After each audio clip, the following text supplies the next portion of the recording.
Yox əşi, ağzıma King Kong bəbəşi. Yaxşı, bəs sən əvəzində ona nə verəcəksən? Necə yanı nə? Qəşəng gö... Ata, o əmin elə eybəcərdi, hə? Aa, sal özürü sayın. Uşaqlı da başa düşmür. Eyb yox müəllim, uşaqda eyb yox. Ayıb olsun oğlum, mən sənə belə tərbiyə vermişəm. Nə olsun ki, indi əmi götü oxşayır. Elə sevinirəm səninlə rastlaşdığın üçün. İndi ancaq botoks, motoks, burun əməliyyatları, dolğular. Sən isə özü olduğun kimi qəbul edirsən. Bəlkə də özgüvənin göstəricisidir.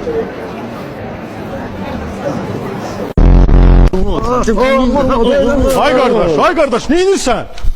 Nə var, nə qışqırırsan? Qardaş, niyə dav edirsiniz? Niyə əl qaldırırsan ona? Dostsuz, qonşusuz. Gör mən sizinlə necə mülayim danışıram. Sən özündə pox sanki güya.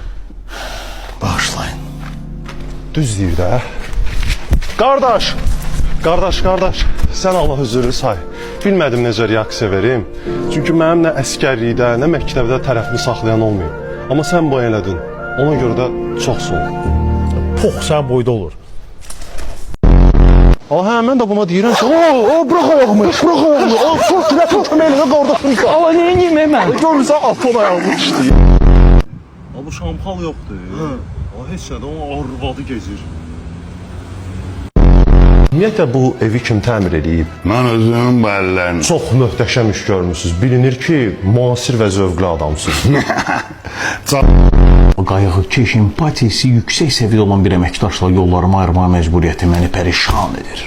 Hilal bəy, mən qaydasında deyiləm. Hüseyin müəllim, niyə axı? Nöşün, atlansın, dökün. Eşşey, sən başa düşmürsən ki, ətrafdan hamilə qadın keçir, qoca kişi keçir, kimsə öz evində yatır, kimsə ürək xəstəsidir.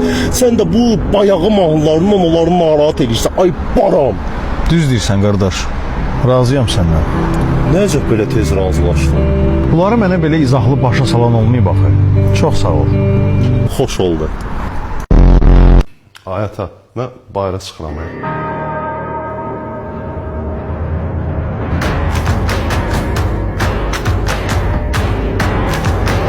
Sən kimsən, hə?